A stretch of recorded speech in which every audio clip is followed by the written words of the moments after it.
Peace and blessings. Namaste to all light warriors, workers, and everything in between. It is I, Sophie, today, and this message is going to be a little bit heavy. It's not a rut roll moment, okay, but it's a heavy topic because a few videos back, I guess somebody's catching up with the channel, and a sister reached out, and her name is my name. She just named herself by name, and she asked me how I knew Sofia and have I met her, and she asked me to do, I guess, a video on it. You know, I told her that I had some other videos, but now I'm getting ready to get a lot deeper into it, but I'm only going to deal with my adult life, okay? Because I've already went through, if you go to the older videos where I've talked about, you know, the struggles that I had when I was young and, you know, being born or incarnating already, you know, with your pineal gland open, you know, you have a different experience as a child. And so this is why I try to tell all of you, especially light workers and light warriors, pay attention to your children. Pay attention to your children. Don't dismiss them. Don't think that they're crazy. Don't think that they have imaginary friends and all of that stuff. So if your child starts telling you that there's somebody talking to them or speaking to them or they're afraid of the dark, it is your job, light warriors and workers, to investigate that, okay? Don't just dismiss it because people have supernatural experiences all the time, okay? So it's not all fantastical. So to get into this, first of all, I want to journey into my adult life and some of the paths that I ended up taking that led me right into my highest self or my highest alignment, okay? So we start off, of course, I told you before that, you know, I was a preacher, okay, for an AME Zion church, all right? And I traveled a lot with the clergy, you know, and I had got to learn everything about the ins and outs on how to run a church, even down to how they taught you, you know, how you're supposed to preach, how you're supposed to teach, all of that stuff. It was so inorganic for me, all right? And I was never a preacher type, okay? I was always more of a teacher type because if we're going to be honest, and I'm going to talk to you honestly and authentically, the Bible is a baby's book. It's a children's book, all right? That's the reality of it. That's why it's only 66, all right? And if you want to get the basics in a very summarized manner, then the Bible is the way to go. And it is efficient enough for people to have an understanding on how they're supposed to treat their neighbors and how they're supposed to relate to the Creator, especially when you start getting into the New Testament. However, I realized upon my journey that that's like a book for elementary school. Like that's the beginning of this journey, okay? Because there's so much information that is everywhere else, you know, in scrolls that are being dug up continually that is given a broader story. All right. So one of the issues that I always had with the church is they would say, you know, that God created man and then they took a rib from his side, you know, and then created woman. But at the same time, the woman didn't think that exactly like the man. So it had to be more than just a physical thing. It had to be a mentality. It had to be a spiritual journey. OK, so I always questioned the pastors. OK, well, what image was the woman made out of? Nobody could ever answer that, okay? And it wasn't just a matter of just having a male figure and then putting breasts and a vagina on her, okay? Her whole mentality is different. The way she processes information is different. How she feels, her intuition is completely different. So I would always challenge the pastors and say, okay, if this is the case, what was the image that the woman was made out of? Stumped, okay? So during my church journeys, I did a lot of inquiring, okay, because I would read these stories and my intuition would kick in and say, wait a minute, this is not right. Or this is this person or that person. Another thing that was bothering me about the church was, you know, when we get into like the Old Testament stuff and they started teaching about the Old Testament stuff, you were under the impression that we were dealing with God, right? But what was left out was, you know, you're seeing in the Old Testament, Lord God, little g's, big G's. So most people are looking at the Bible and reading it and they're thinking, oh my God, the Bible contradicts itself. And in a way it does, because if you're not understanding who's speaking, you're thinking that there's coming from the same being. But the Bible in the Old Testament deals with a lot of different Elohims that was over different nations, and they were combating with one another. Okay, so you also have to know who's speaking. Okay, all of the stuff that was taught in the Old Testament did not come from the Creator. All right. And so this is some of the things that, I had to go through on my journey, because I had always more questions than answers. I never sat and just let a preacher teach me my Bible. Okay. I've had a collections of Bibles, from Jehovah's Witnesses, okay, to Septuagints, to Torahs, all different, and I would cross-reference and read them from cover to cover. So when a preacher would start teaching something, if it didn't make sense and I knew the history, I would correct them, and that was getting me in trouble. All right, because you're not supposed to question the pastor, right? You're not supposed to question the pastor, and you're not supposed to question God. But let me explain something to you. He says, my people perish for lack of knowledge. So number one, that already lets you know that you were designed to question. All right. We're supposed to question these things because everything is not going to sit well with you. So in this journey, I was questioning a lot of things. And then, I said to myself, I said a prayer, I've got to go backwards. I said, I've got to go to the beginning. I've got to go to the beginning, and I got to feel my way through this entire religious thing. Okay. Because it's annoying. And most of the things that they're talking about didn't have the substance that was relatable to that time.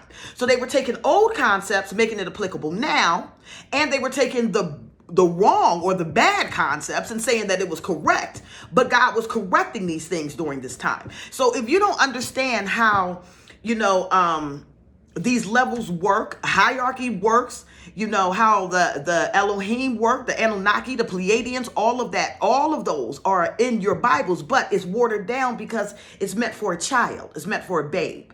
You start getting into the meat a little bit later. So I went from the church journey to, okay, this doesn't feel right. Let me try Seventh-day Adventists. And I went to the Seventh-day Adventist church for a while. And I learned everything that I needed to learn from them. And what I liked about the Seventh-day Adventist church was the fact that, they had these cool, they were vegan, so the women looked really good and healthy. The men looked really good and healthy, but they functioned pretty much exactly like a Sunday church, but held on Saturdays. Then I transitioned from then and I became a Messianic Jew. Okay, so I ended up going to the temples, all right? And I would listen to the rabbis, and how they would sing their prayers, how they would do their Torahs, how they would reverence, how they would blow their horns. So I went through that process too. I'm still trying to find the divine feminine at this time. Where are we fitting in? Because even during all of these church and religious systems, you always had the women just sitting quietly in the back, just quiet, And I'm thinking, okay, where are the women, right? So I called myself trying to infiltrate the Eastern Star, all right? Because I had Masons that was in my family. So I wanted to infiltrate the Eastern Star. They couldn't teach me anything. I'm going to be real.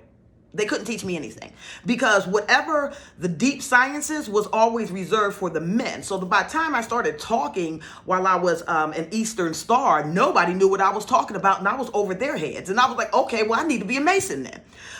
So we went through that. So I left that organization a long time ago, all right, because they were more, they didn't have the secrets.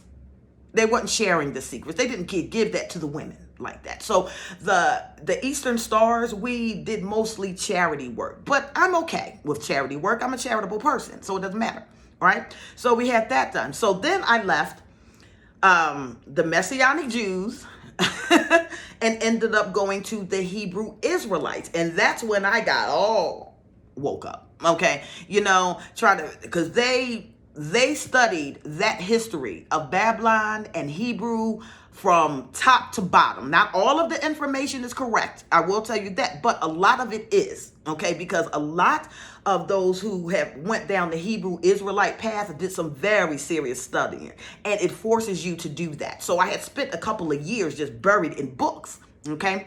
Trying to figure this out. And what I'm really trying to figure out is, where is the divine feminine, and why am I angry that I'm not seeing her, okay? And nobody's really teaching her, all right?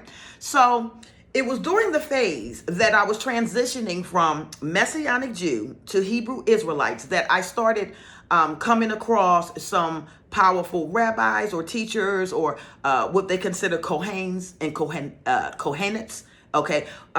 Kohanet is the feminine counterpart of a Kohen, or what they consider a high priest. Okay. So I was known at that time as Kohanet Naviah. Now, my immediate rabbi, Kohen teacher, elder, okay, he named me Navia. All right. Now, let me tell you how this works. And I'm getting into Sophia because it sounds like I'm drawing this out, but it's getting ready to paint a picture for you. So my birth name was Savella. All right. So when I started getting into the Hebrew Israelites, we were trying to find a name that translated from Savella. Okay. So automatically, the first Hebrew word that shows up is a Sybil. Okay, so if my name is spelled Sybella, Sybil was Sybille. Okay, so Sybil. My name translated in Hebrew meant Sybil, and Sybil means oracle. Okay, so I was already named an oracle before I even entered into this realm. All right, I was already an oracle. So I went by Sybil for a while, and then my Kohen, had said, well, I'll get to that in a minute. As I'm going by Sybil, or whatever, at the time I'm going by Sybil, I ended up having a vision. All right. I had a vision that was very, very, very prominent and bold, and I did not understand this vision. All right. So what I ended up seeing was I got whisked away into another reality where there was a playground out there, and it looked like a tornado was headed towards that playground. And it was so many different children that was around playing, and I was standing in the middle of this park, and I'm looking over the children, and I see this terrible cloud on its way. And I start to panic. I don't know what to do, right? So I look to my left, and it's this giant stone there. And on the stone is inscribed El Elyon at the top of it. And then there's two tetragrammatons, two Yahwehs, okay? YWHW, YWHW, and El Elyon at the top. So it looked like this, like it was a little triangle. So I'm rubbing the stone, and then I realized that the stone led to a tunnel that went underground. I start walking underground, and what I'm seeing underground is all of these clay type of cells, and there were beings locked behind these cells as if they were imprisoned. I could not see the faces of these beings, but as I'm walking there, there's different it looks like ancient Ugarit was inscribed on the stone plates outside of these little cells or these jail cells. And those were the names of, I'm supposing now, hindsight, that these were the names of the fallen and that they were locked up. Okay. But during this time, and this happened around 2015, during this time, I had no idea who I was talking to. So I'm walking and I'm hearing them call for me. And I go to one of the cells, and a being from behind that cell is telling me how to stop that tornado. He gave me some advice. Okay. And he told me what to do. Of course, I can't remember it. And I said thank you to him. And then I walked out. I go back to the playground. The tornado's very close. And I did exactly what that being told me to do. And I stopped the tornado, and it went the other way. Okay. So I'm sharing this dream with my Kohen. And I'm telling him, but everything that I saw, but he only focused on this one thing. And he said, did you say you saw El Elyon and two Yahwehs? And I said, yes. And then he got quiet, and he said, God had to reveal that to you. And I said, well, what do you mean? And he said, not too many people know that. And I said, no, what? And he said that there was two, and we're dealing with the duality. All right. He said, God revealed that to you. I'm going to name you Navia. Now, what does Navia means? Navia is a Navi. Okay. So that's what they consider, or a prophet during the Old Testament. And if you put Yah at the end of it, then what it's saying is number one, it's feminine. Okay. And number two, it belonged to Yahweh. All right. we're going somewhere with this. All right, we're going somewhere. Don't get scared. So I'm like, okay, so I was named Navia for a while. We started really getting into gematria, Hebrew, cuneiform, Babylon, Assyria, Akkadian, all of this stuff. We started really getting into studying this, right? And I have this second experience, all right? This is right before Sophia comes through, all right? So the second experience happens. My husband was doing some type of calls, like he was doing intercessory prayer lines for people all the time. He loved to pray. I love to pray. You know what I mean? But that was his baby. You know what I mean? And he would open up his phones from hours to hours, and people would just call in, and he would, talk and counsel them and pray for them.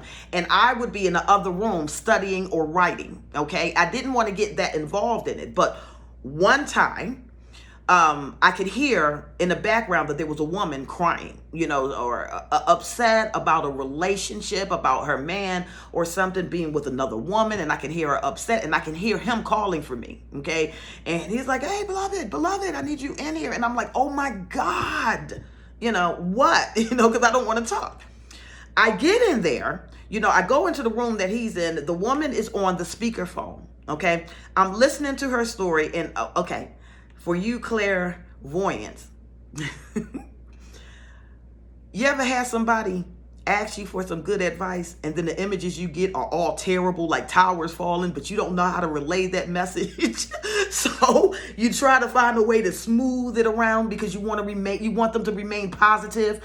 That's what was happening. So I was in there and I'm listening to her, and I'm tapping in, I'm getting the divine knowing. And I'm seeing her husband doing all types of crap. I mean, he's all over the place. But what ended up coming out is maybe this is a season of self-reflection. And maybe, it might be time to separate. All right. Now, when I start to say these things, I stand there and my body seized. And I'm watching my husband look at me, and I can't move. I can't move because there's nothing but energy going, right? And I am frozen. And I look at him and I said, I'm being activated. But I didn't know by who or by what. This was in 2015, okay? 2015. I said, I'm being activated. I knew that, but I never even heard of half of the stuff that we're discovering in 2020. Okay, this was just my own personal journey. That evening, I go to sleep and I'm whisked away, all right? And I'm in the ethers. I'm not even in the astral realms anymore. I'm in the ethers now, okay? And I'm with two other divine feminines. One is in the front of me. The other one is in the back, and we're in a row, all right? But we all have on schoolgirl uniforms, like we were in Catholic school or something. I don't know, but we all had on schoolgirls uniforms. So hindsight tells me now that this was them showing me that I was getting ready to go through a training. And I had divine feminines who was with me, who had not incarnated here on this earth, but was serving as a guide to get me to myself, okay? So these two, one was in front, one was in the back, and we were all in a line and we were squatted down, okay, in a hallway. And the woman in front of me said, keep your head straight. And I said, why? And she said, because I'm getting ready to show you how to see the Elohim. But if they notice you seeing them, then they'll see you and they'll kick you out the realms. So I said, okay. So I'm sitting here in the middle between two other powerful divine feminines, all right? I'm watching what I can only describe as ether beings, all right?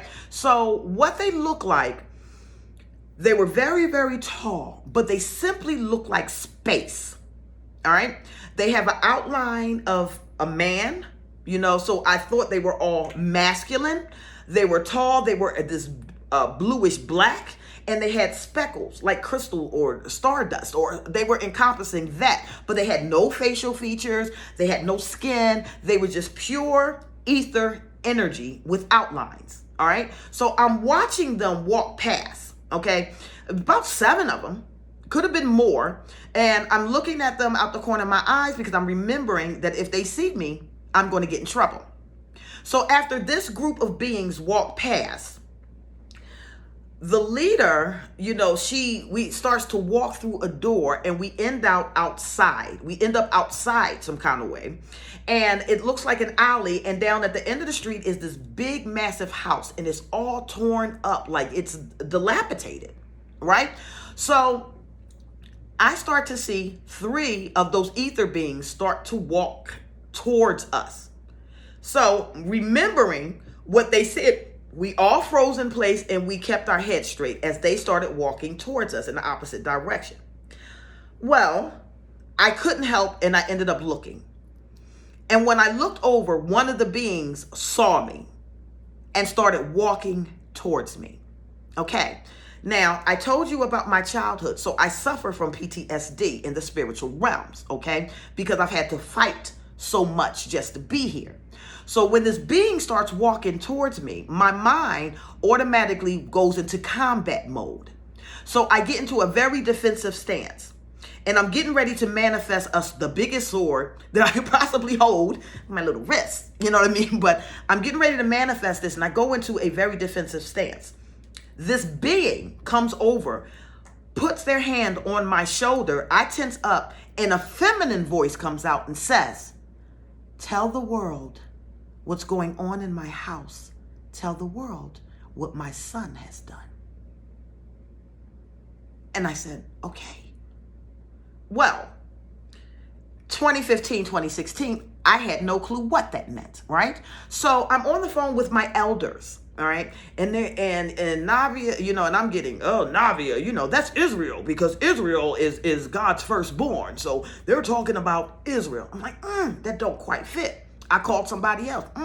Maybe that was Mother Mary. Maybe she was talking about Jesus. But I'm like, Mother Mary's an ether being? I don't know. So so I got Mother Mary. I got that it was Israel. I got that we just need to sit on it. And what ended up happening was because nothing really felt that true and authentic, I just tabled it for a time. Okay. Tell the world what's going on in my house. Tell the world what my son has done. Now, what I've come to over years to understand and discover is that when we're talking about houses, we're talking about zodiac houses. And if you go back to ancient Babylon and the kings list and ancient Sumer, they were dividing up kingship over the earth based off of zodiac. So some of them had the characteristics of the bull, I know who that is. I know who that is. Some of them had the characteristics of the fish. You had the Pisces. You had the ram. The ram was a mug. That's all I can say. That emanation right there is wild. All right. So what was going on in the house during that time, in the age? What did her son do? And who is her son? And who is she? All right.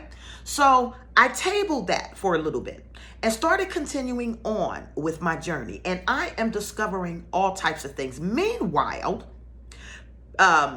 paranormal activities. I'm being snatched, in the evenings to all types of places. I had no control over where I was going. I had no control over who was teaching me. Okay. I was just knowing that I was in realms. All right. So when Sofia touched my shoulder, what she did was transfer her essence. Okay. And she was trying to wake me up and tell me, this is your commission. This is what you're supposed to be doing. We got to fix all of this. All right. What my son did. I started reading the Pistis Sophia, the Nag Hammadi scriptures, all of that stuff. And that's when it started making sense. Oh, Yaldabaoth. All right. Now we're getting somewhere, right? Now, what was the issue with the house? What was I supposed to tell the world? Was I supposed to tell the world that God was really the devil? You know what I mean? Was I supposed to say, what was I supposed to say about this? Because I'm reading this story on Yaldabaoth. Okay. And I'm relating to some of the things that was going on, during that time. The fact that humanity had been closed off from reading other texts, everything that was done looked like it was evil until you start pulling information from other places. All right. This is the journey that every individual has to take on this earth of self-discovery. Okay. Seek and ye shall find. All right. So you have to be diligent in your walk to understand some of these things before you just start spewing it out of your mouth. Right. You want to have a clear understanding. So I started reading about this, and then I started jumping ship again. All right. Now, God, I've had so many experiences. So after I'm reading the Pistis Sophia, and I'm going, okay, Yaldabaoth, that's the child of chaos. Okay. Then Sophia is the mother of chaos. Now, when we're talking about chaos, what is important to know is that we're not looking at this as just helter-skelter.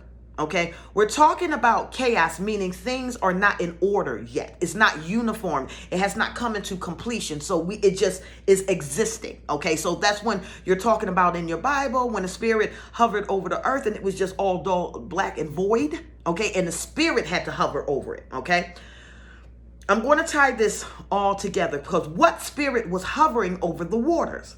All right. So anyway, I'm finding out about Yaldabaoth. Okay, I'm finding out that this is the son of chaos, or what they consider the son of chaos, and basically what his story was. So his story, the story behind it was Sophia, okay, had a high consort. She is from the 13th Aeon. She is the 13th Aeon. All right, and she had a high divine counterpart in the pleroma with her. Okay, and for some reason she decided that she wanted to create on her own. Okay, possibly because she wanted to see if she can do it. Maybe she wanted to brag in front of her husband. Maybe he was getting on her nerves. The more I deal with the divine masculine, I see how this is so possible. Okay, so I'm talking about high divine masculines too. Yeah, it gets so possible. So she creates this being, and because it's not balanced, it's misshapen, she hides it and acts like it doesn't happen. So she becomes a deadbeat mother. All right. So this being that is known as Yaldabaoth, okay, he does not see, because she hid him. He does not realize that there are beings and gods above them. So he automatically assumes that he created everything. All right. There's no mother. There's no father. Okay. And he's learning how to create. So he's creating and he becomes a god. All right. Now, in this process, what I started to realize was, because the divine spark was missing, okay, because the high father had not revealed himself, and because the high mother did not reveal themselves, this being who was operating and creating was doing it from the information that he knew. And it was a lot of ignorance that was involved in it. So he ends up trying to keep perfecting the universe over and over and over again. All right. Sophia is trying to assist him in this. All right. Because the house was torn down, which means that it became chaotic. And the house became chaotic during that dispensation of time, because we had a new, or I'm not going to say new, we had an uninformed power that was trying to reign over the earth and put things in order from chaos, that wasn't really taught how to put things in order in chaos, but he knew what was good. Okay, so this being that I am talking about, that will go through various names, but you will always see in the Bible when something was created, he said it is good. What is the symbol for something is good or okay? Who does the symbol? Yes. Okay. And I love them to death. Yeah, now I do. So there you go. So the son of chaos starts to create emanations of his own, right? And so you have the blind god that comes from it, Saklas that comes from it. You have another one that Samael. You know, you have all of these gods that are coming, but they're only knowing the masculine principle because Sophia had removed her essence. All right? So this is how things started in chaos that is becoming into order. Okay? But this happened so long ago, and the knowledge is just now being exposed that people are now looking at it and going, oh my God, this is evil. This person is evil. But they have not paid attention to all of the efforts that was created to stop it. Okay? Because Yaldabaoth did something very, very special that not many people are going to know about. Okay? And I am going to explain it because I got privy of the information because of Sophia. All right? So, but we're going to go back. We're going to go back. Okay. Third encounter with Sophia. Third encounter with Sophia. I'm whisked away again. I'm in some type of school. I don't know what type of school this is. But I get a call from one of my divine masculine brothers, and he's panicking and saying there's a woman standing in my living room. I don't know who this woman is. So I immediately go into action because I told you I had PTSD. So I come in, I come in like a wrecking ball, and I grab the phone and I said, I don't know who you think you are. I don't know who this is, but you are going to leave my brother alone. And I am so sick of y'all infiltrating dreams and nightmares, trying to scare people. And when I said that, a feminine voice came out again, and she said, I am trying to get you fully activated. And him too. Then I started seizing again. Nothing but pure energy. Okay? Nothing but pure energy. And I'm in the bed like, oh my God, what is happening? What is happening? All right? I went through phases of training. Well, what I can only describe as simulations. Okay? Where they would seem to take my consciousness and they would put it in a horrific type of experience to see how I would react to it. So I would start having some of these nightmares, but I was always being watched, and I can feel that I was being watched, So I would have nightmares or beings trying to chase me and this, that, and the third, and they would just sit back and watch. They wouldn't intervene. None of the angels would intervene. None of the issue. They wanted to see how I handled myself. So when I would get negative energies and stuff like that was coming to me, I started remembering I can manifest. So I would manifest weapons, or I would fly, or I would, but I was always fighting. I was fighting from the time I did my first cry up until maybe the most peace that I've had was 2021. Yeah, seriously. There's been breaks in between it, but for the most part. All right. So they want to see how I can handle myself.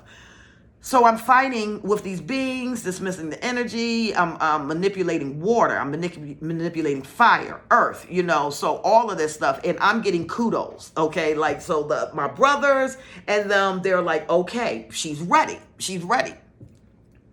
Now,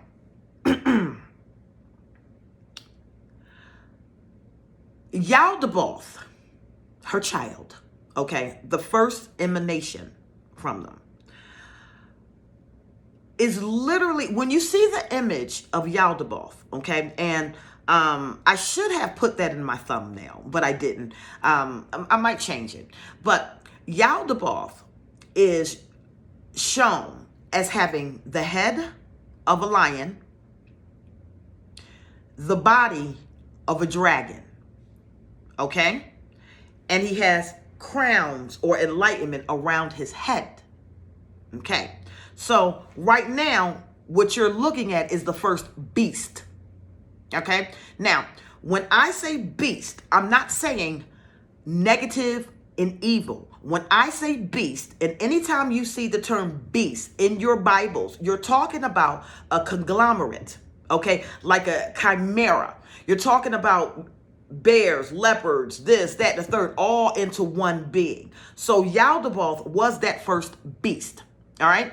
But what was missing? Okay. So in this conglomerate, you had the ancient dragon, all right, or what they consider the old serpent, all right, or the devil, the old serpent. You have that. But the head is the head of a lion, okay, that says authority, okay, universal authority, leadership, and kingship. All right. Now, those are the two that are shown on the image, but there was a third that was hidden. The third is the Sophia, represented as the lamb. Oh my God, I just messed up something. I know y'all are going to be freaked out about that, because up until this point, when you viewed Yeshua, you saw him as the lion and the lamb, and he is. Okay, he is. But understand, he didn't become the lamb and go through the sacrifice until the Holy Spirit fell upon him. The Holy Spirit is the Sophia. All right, so this beast consists of 3 parts. All right, but you only see 2. The dragon, the ancient serpent, the lion, the new covenant, okay, and the lamb. This is your true Trinity. This is the Father, the Son, and the Holy Spirit, better known as Father, Mother, and Child. All right? So, when I get my school, I can go into so much more detail. And this is why I hate talking over YouTube, because this is a lot of information that's being thrown to you. Sophia has always been around, okay? When the dove landed, when Yeshua was getting ready to walk into his ministry, okay? When he was already anointed as Moshiach, okay? Or the Messiah, okay? So he already entered into this realm anointed. He had to go through the process of finding himself again, okay? So then you go through John the Baptist, he gets baptized, he looks up, the Holy Spirit falls upon him like the dove, and there, bam, he is into his ministry, okay? He's got the Holy Spirit of the mother. He's got the knowledge of the Father. He is a balanced being now, all right? The same with Yaldabaoth. 3 different emanations that came together as a power and also kept separating itself as powers too when it was necessary, right? So the old dragon, okay, the one that the new nature was fighting against, is the old nature. This is the duality, but it still comes from the same emanation. This is why you get your Jesus Lucifers, Enki Enlils, all of that stuff, because a lot of things that was written as literal, once you get past a certain level of understanding, you now see the allegory, okay? Or there's another term for that. I'm not going to dwell on that right now. We're going to get past that. We're going to go right past it. All right. So, Sophia, in her purest form, is a pure ether being.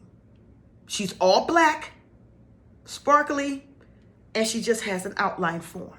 Okay? Now, I've seen her more than once, and then this is how I started to integrate. All right? So at night, starting around 2019, 2015, 2016 is when I started going through my activations. Okay, this is when I really started seeing 2 pillars, or I would see angels, I would see demons, I would see all of that. But it wasn't until 2020 that when I started integrating with Sophia that I realized that I could unlock my mind power. All right, so at night, this is a trial and error too. Okay, just follow me. Sophia has emanations in different dimensions. All right, that's the best way that I can describe it. It's no different than the ineffable, or what we consider Jesus in his highest nature. Okay, he has different emanations on different dimensions. All right. She has the exact same thing. Why? Because they both come from Pleroma. All right. 13th eon. They can never get back to the 13th eon. All right. They can never get back there because then they would cease to exist. So the highest they can go is the 12th. Okay.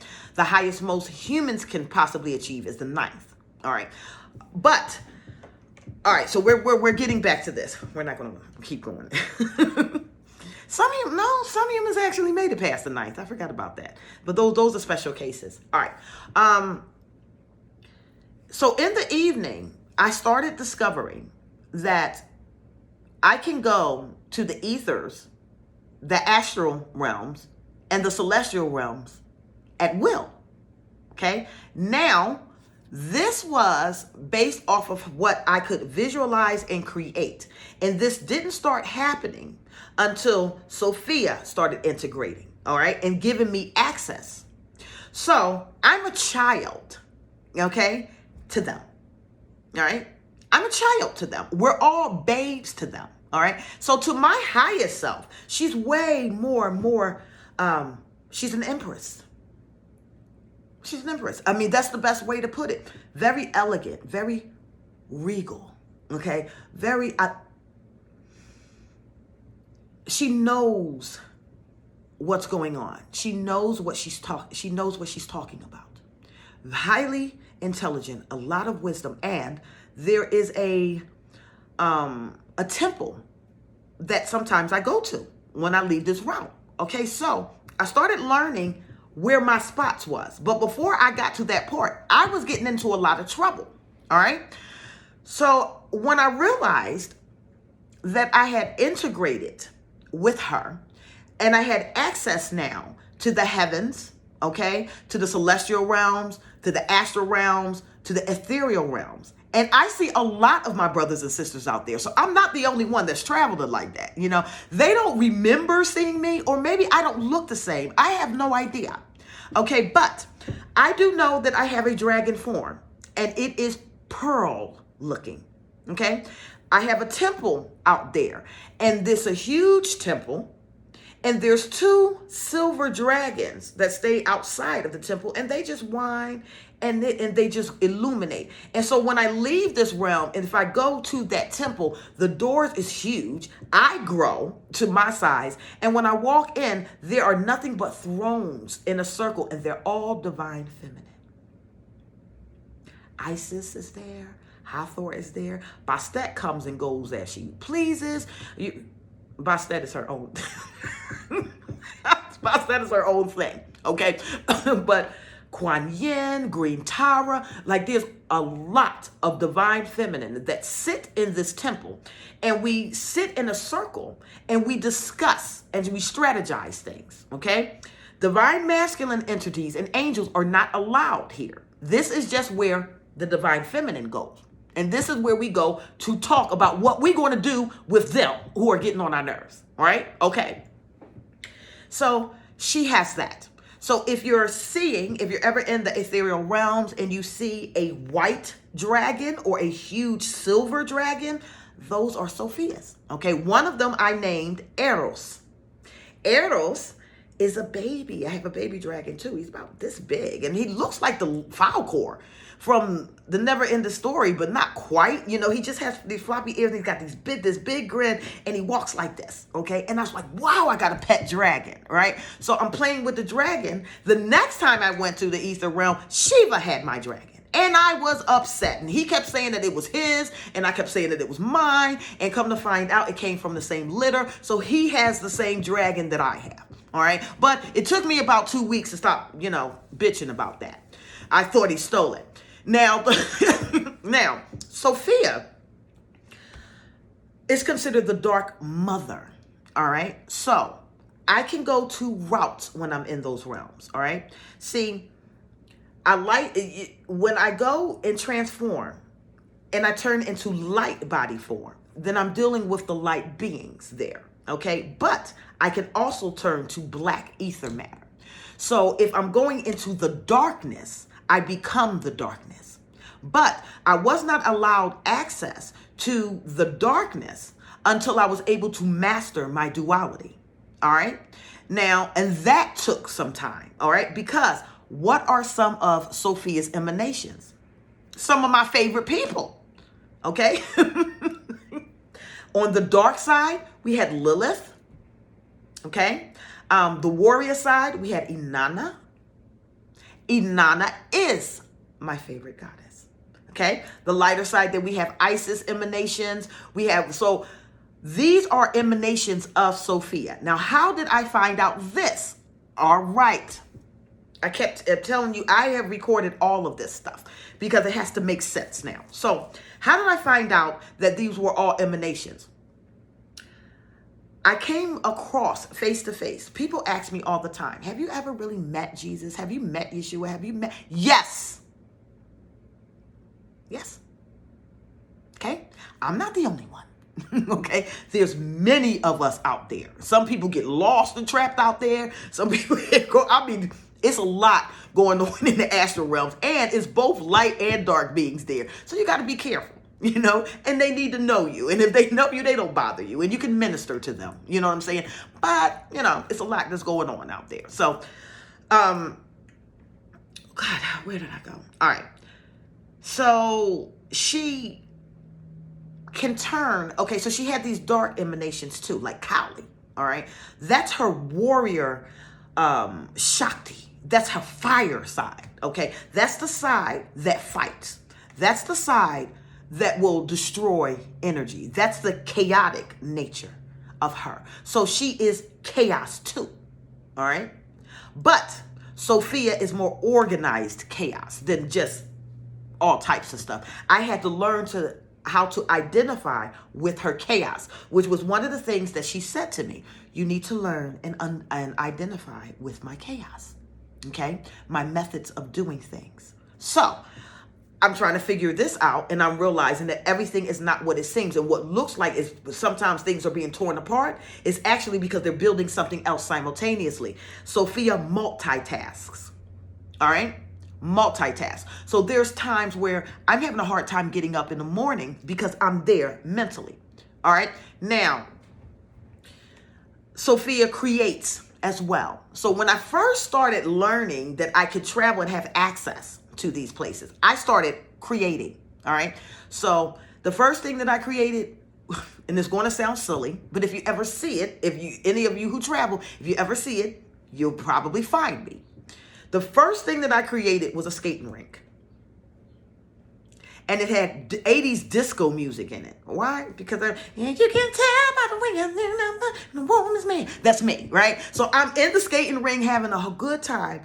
And I discovered this, that when you're in those realms and you're in a certain frequency and other people on that frequency, they can find you. So when I created the skating rink for myself, it was only a matter of time within a week before there was an entire collective of people in that skating rink skating with me.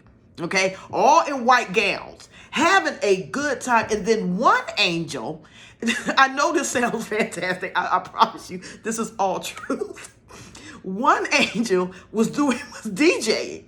If you don't realize that these angels, our ancestors and stuff, have personalities, it's one thing to read about them, and then there's something different when you actually meet them and talk to them and say, what were you thinking? Why did you do that? You know, and hear their explanation behind it and go, oh, wow, well, you really messed that one up, didn't you? How do we fix it?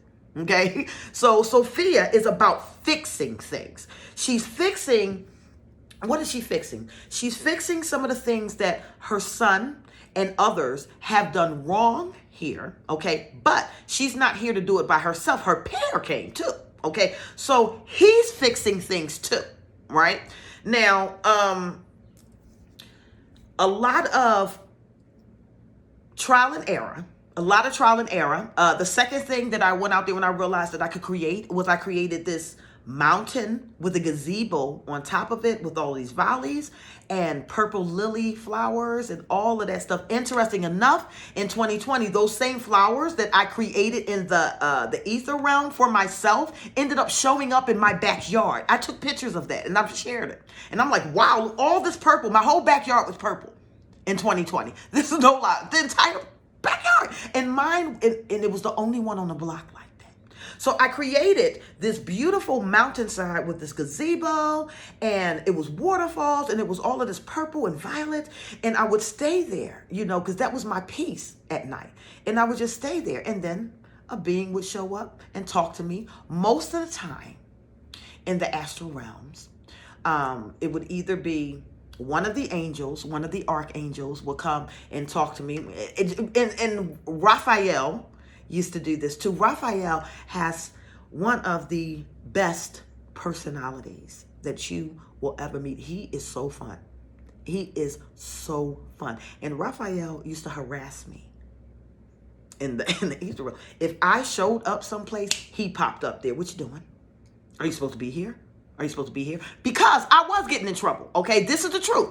I did not know the protocols of the astral realms. I did not know the protocols of the ethers. I did not know the protocols of the celestial realm. I'm just finding out that I can do this, okay? So I'm up there messing up, all right? I'm creating here, I'm creating this, I'm creating that, and I'm just having fun with the experience. I'm harassing other astrals that are out there, and I'm getting told on, like a lot of stuff was happening. So I got banned from the ether, from the astral realms for 2 weeks, okay? I got banned.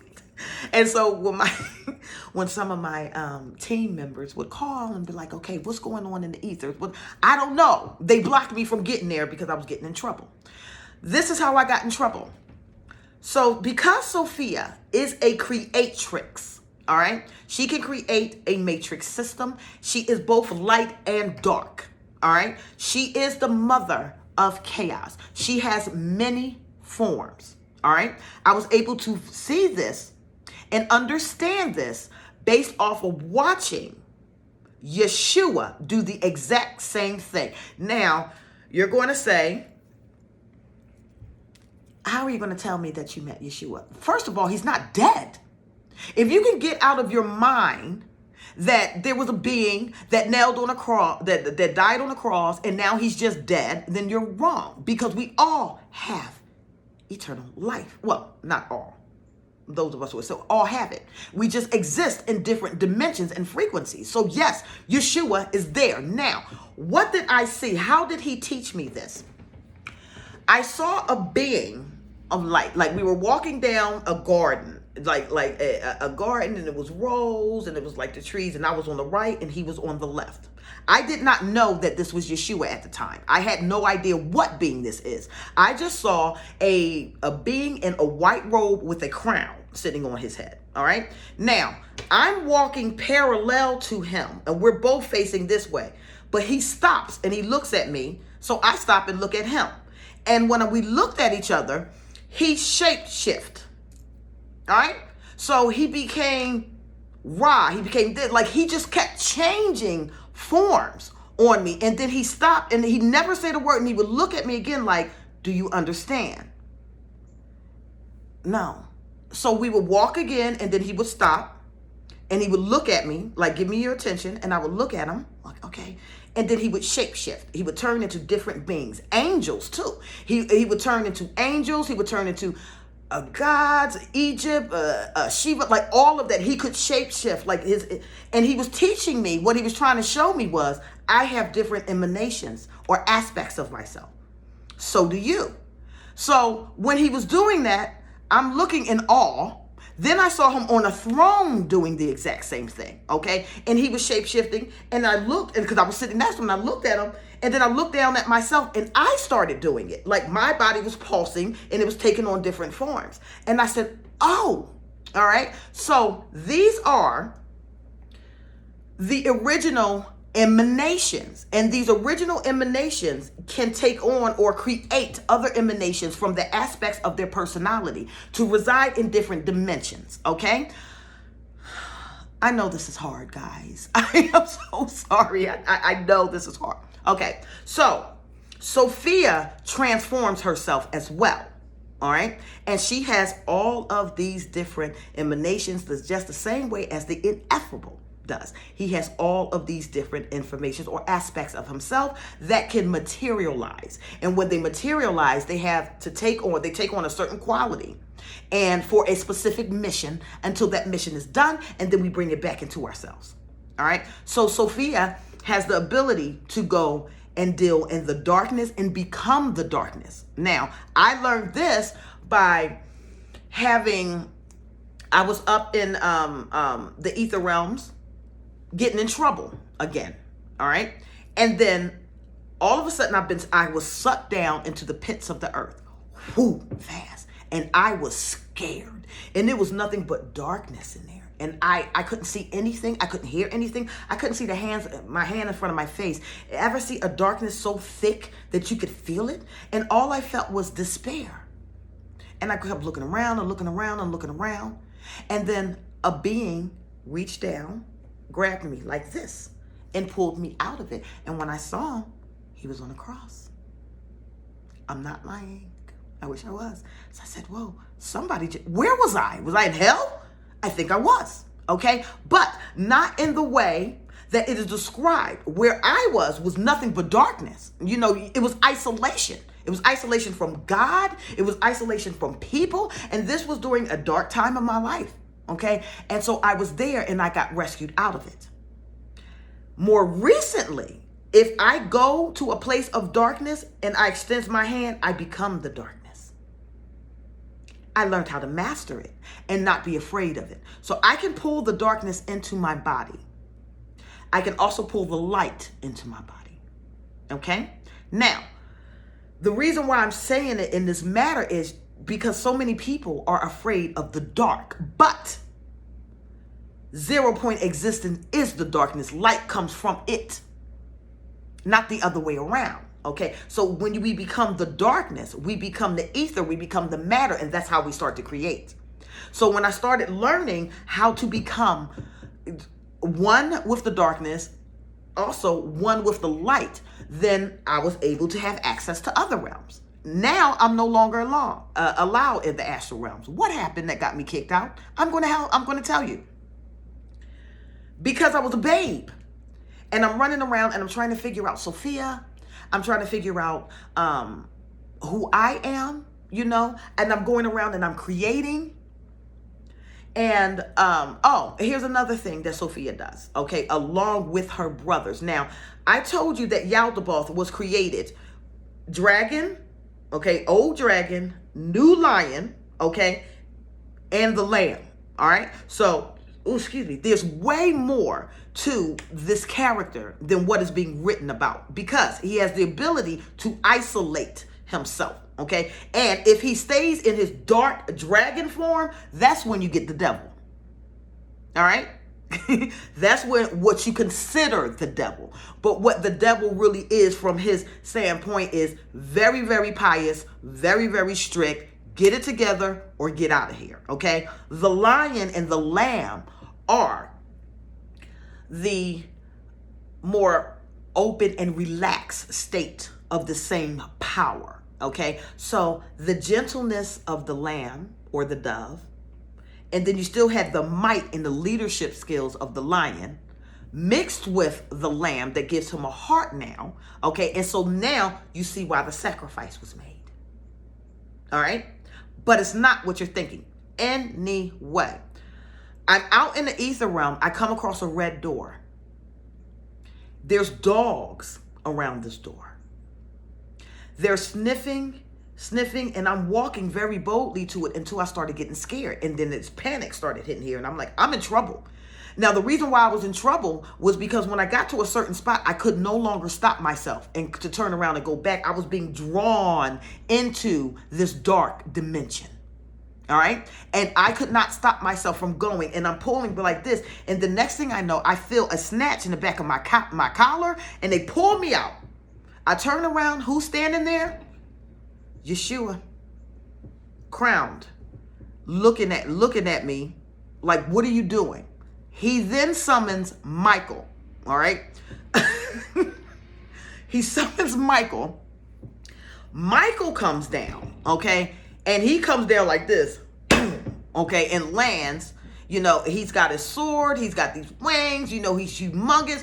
And he's looking at me. He and Yeshua exchange telepathically whatever information.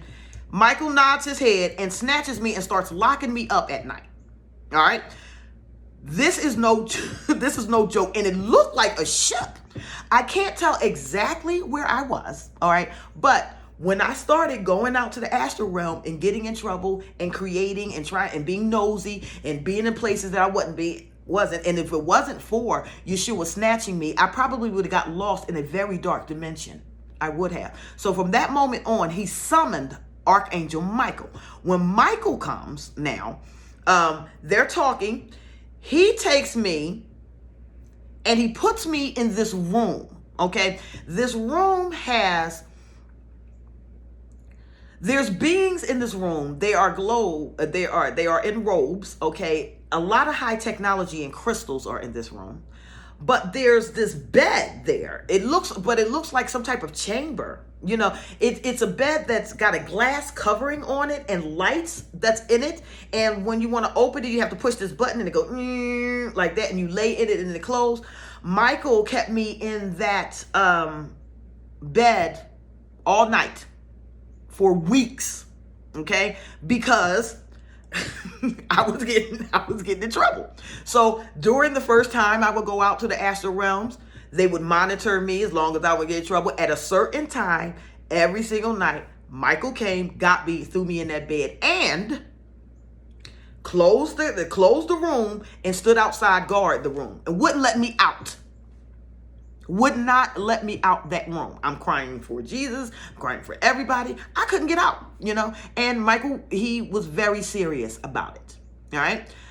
Because when I started going into some dark places, it started infiltrating my mind. And I would have to go through these processes of healing. And that bed, whatever type of bed that was doing it. He would put me in it. And I would see beings outside of it channeling energy in it to heal my mind, okay, and get that back on place, because I want a place so dark that I thought that I wasn't going to come back to reality. Yeah, they exist. Things like that exist. So after I was able to balance my duality, you know, Yeshua will show up every now and then. He comes in like a light, and this is the place that I was being held captive for causing troubles in the astral realm. So Yeshua would come check on my progress. Him and Michael would talk. Yeshua would go, and then eventually I was let out of that room and I was free to roam again. All right. So, and that's when I made it to higher levels. Now, Sophia is the Holy Spirit. She is the hidden wisdom. She's also a creatrix. And the being Yaldabaoth was having a hard time with his creation without her.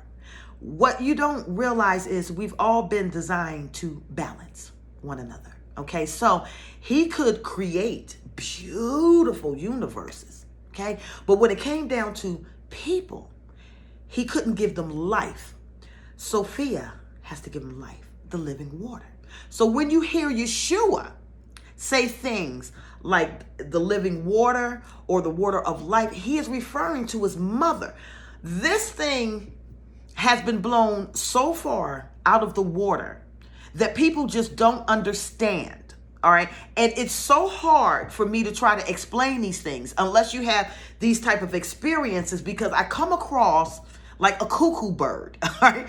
But this is my reality. This is what I live every day. Okay. Every night that I go to sleep, I'm communicating telepathically. Okay. Because people that are on your frequency can tap into your frequency anytime they want. So even the places that I would create for isolation, like these beautiful bayous that would just be me, you know, in the water, or in maybe, I don't know, just me, just me in the water and whatnot. If some of the collective consciousness saw it, they would go there, you know. So the next time I go there, it'd be crowded. Like this is stuff that would actually happen. So Sophia can also, one of her, and this also happens. I was out there in the ethers as well, way out, and nothing but black. I mean, maybe the void. And it was myself, and it was, I don't know, 7 to 12 other creator beings, dragons, okay? Because the reality is the creator beings are dragons. You're going to have to figure out how to live with that, okay? And the truth of the matter is not all of the dragons are evil, okay? There are some red dragons and black dragons out there, but mine is pure white, okay? I'm light. I'm light, but I'm ferocious when I want to be. I just choose not to be. So one of the things that I noticed was we were out in the void, and it was about 7 or 12 of us, and we all had these long hoods on, right? And we were up there somewhere, out in the universe somewhere. And I remember these beings rotating their arms like this. Like, I remember all of us doing this. And they were pulling matter from the atmosphere. They were pulling materials from the atmosphere. And then they were rolling them in balls like planets. Like, this was how they were creating planets. So every planet was created from its own atmospheric substance, right? So they were pulling this and pulling it, and I would see them all in a circle doing this, and then a planet would emerge. And then Sofia, myself, because I can't figure out if I'm viewing it from the eyes of her or if I'm actually doing it. I haven't figured that part out yet. When I remote view, I don't know. So, but I remember that once the planet is in its, once it's being formed, she walks into it, okay? And what happened was I walked into it and I did my arms like this. And when I did my arms like this, essence comes from me into the planet, and then I walk out of it and I join my brothers, and then we go and do it again, okay? So these are the creator beings. So what ends up happening is once we get the planets going, once she gets the planets going from the material of that particular atmosphere, then we figure out how to create life, because now sentient beings have to be created from the atmosphere that they are residing in. So hence, we're on Earth, so we're carbon, and we got iron and calcium, magnesium, all of that stuff. That's Earth, right? Blood, water, all that, right? But in other eons, in other planets, sentient life is created from that atmosphere. So that's why beings operate different. That's why some can travel and turn on Merkaba, okay, and travel interdimensionally, and others might need ships, okay? It just really depends on your point of origin, all right? So Sofia is responsible of putting some of her essence into these planets to give them life. Now, if you understand the Enuma Elish, you will understand that during that time, planets themselves had personifications. All right. So you had Kingu, you know what I mean? You had Sin, you had Neptune, you had all of these planets, and they all had specific attributes because there was consciousness that was residing in each and every last one of these planets. It still is the same way today. That's why the Earth has its consciousness, but all of the planets do. All right.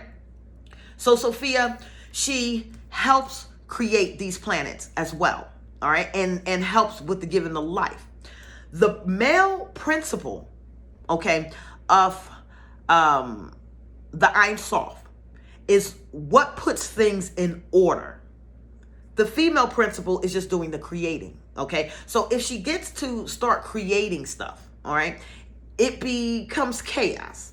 The masculine principle comes in, puts everything in order, puts everything in alignment, puts law to it. All right. This is how you got those two dynamics. All right. So Sofia, she's here because during this dispensation of time, we're here to set the record straight. Number one.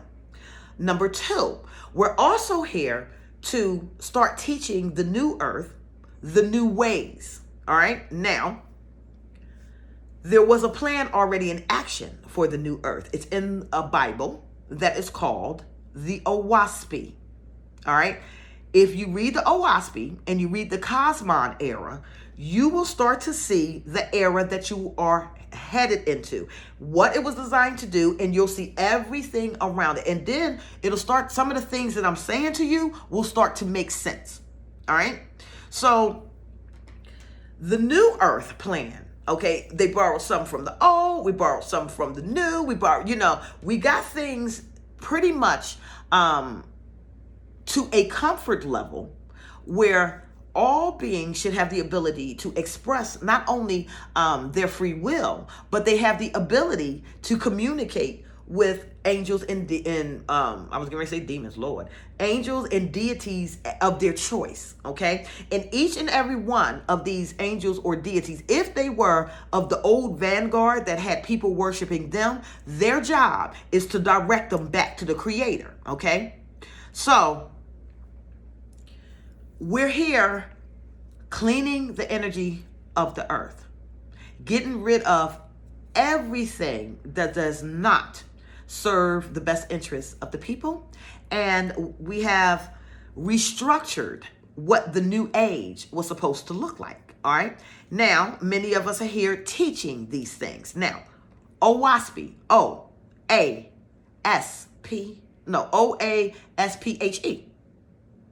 It's a huge book, honey, but it is detailed. It is detailed from the beginning when the Elohim hit the ground, when they clothed themselves in flesh, when they started to have sex, all of that, every nationality, every religious system, everything is written in that book. All right. All of the things that you couldn't quite figure out, that was going on in the Old Testament and the New Testament, it's in that book. All right. Now, the feminine age, Sophia Christ consciousness. All right. It is about the balance now. All right. So Sophia came like a wrecking ball. She also cursed some of the men. I'm going to say it. I'm sorry. Some of the divine masculine got cursed. Okay. Why? Because they kept their foot on the necks of the divine feminine. So when you're watching some of these men have these issues, that's what happened. All right. But that was lifted.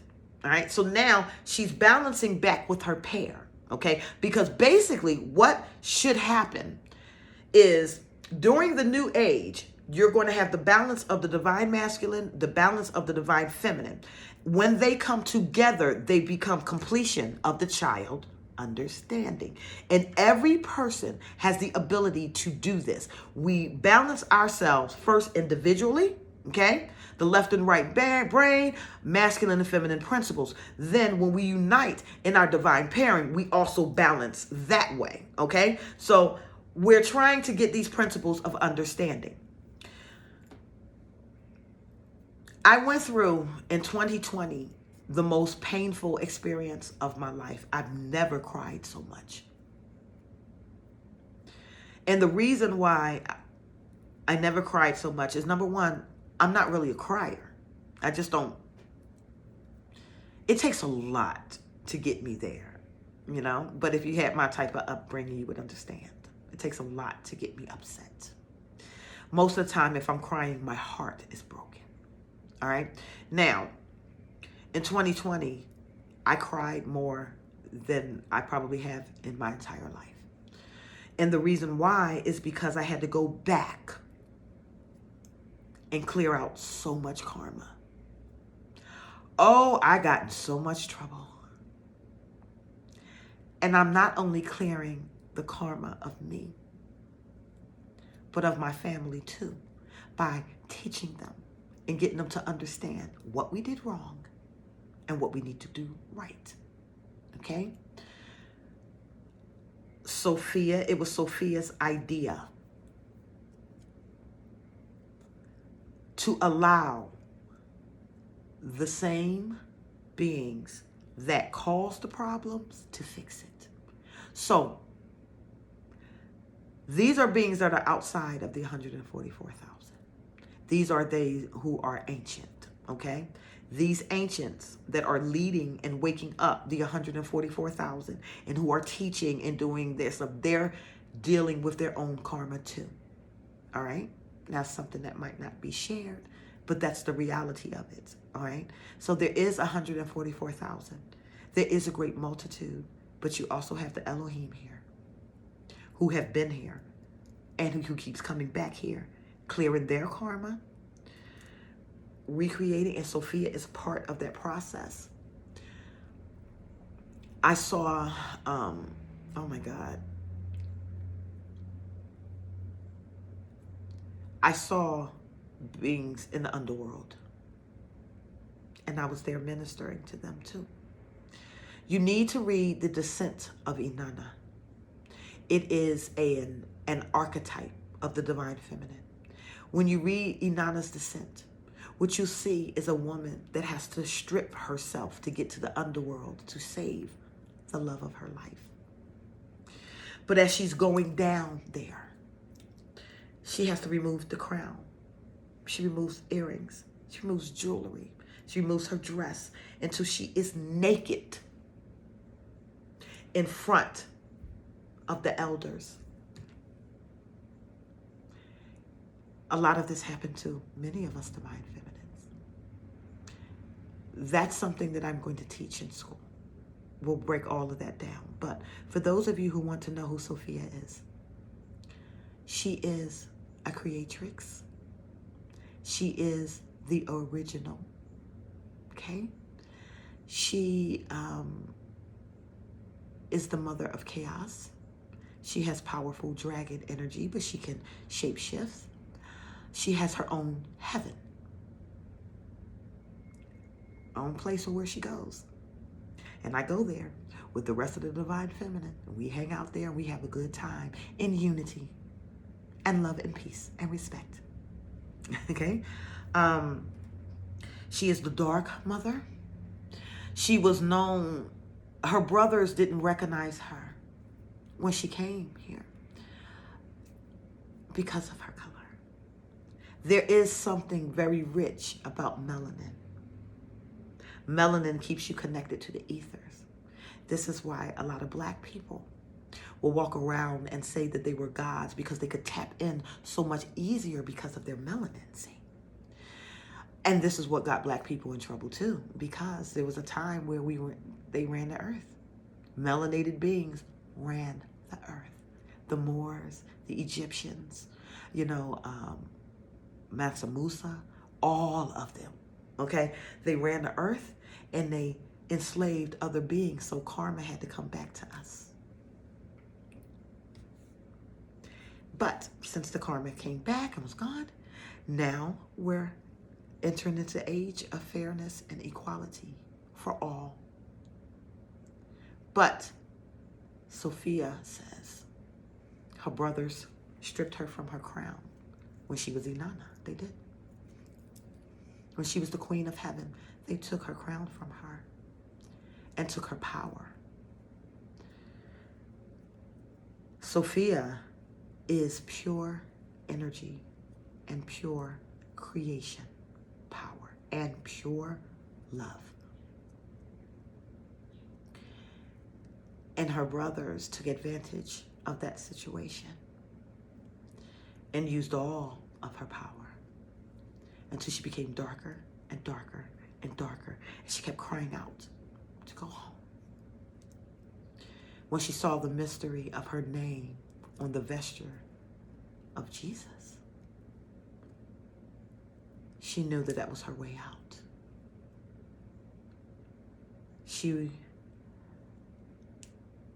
One of the mysteries, I'm not going to tell you which mystery she is,